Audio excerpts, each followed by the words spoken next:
तेच परी मोगाच्या भावान भयणीनो कुर्सार ताचे चडशीं दोगां चोरांक खिडायल्ले आनी एकल्या चोरान चोर देवाक उडकिलो देखून तो ताकाय भोगशिता आनी ताकाय आपल्या राज आंगण्यात तो भितर काडटा आनी कुर्सार मुकोळटना आसनाय बी ताका सगल्यांनी कोणें अपमान केल्लो तांकां तो भोगशिता.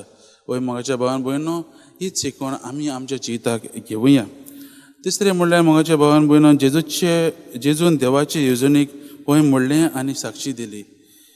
जेजूक जेन्ना कुर्सार मारूंक वचे आदीं तो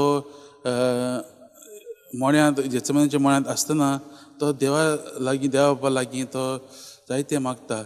तो म्हणटा बापा जाता जाल्यार हें पात्र काडून उडय पूण म्हजी खुशी न्हय तुजी खुशी. तो देवाची येवजण जी कितें आसा ती दाखोवंक सोदता आनी हेच येवजणेंतल्यान तो देवाक घालतो रावता आनी तेच मार्गान तो चलता. आमकांय तेंच करूंक तो आयज आपयता.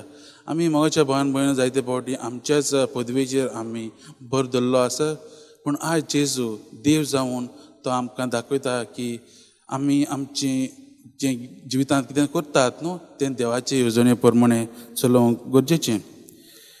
तेच परी मोगाच्या भावान आमी आनीकय घेवंक जाता तें म्हणल्यार जेजून कश्टांनी पासून तो बापाक लागीं रावलो आनी हें आमी पळयलां.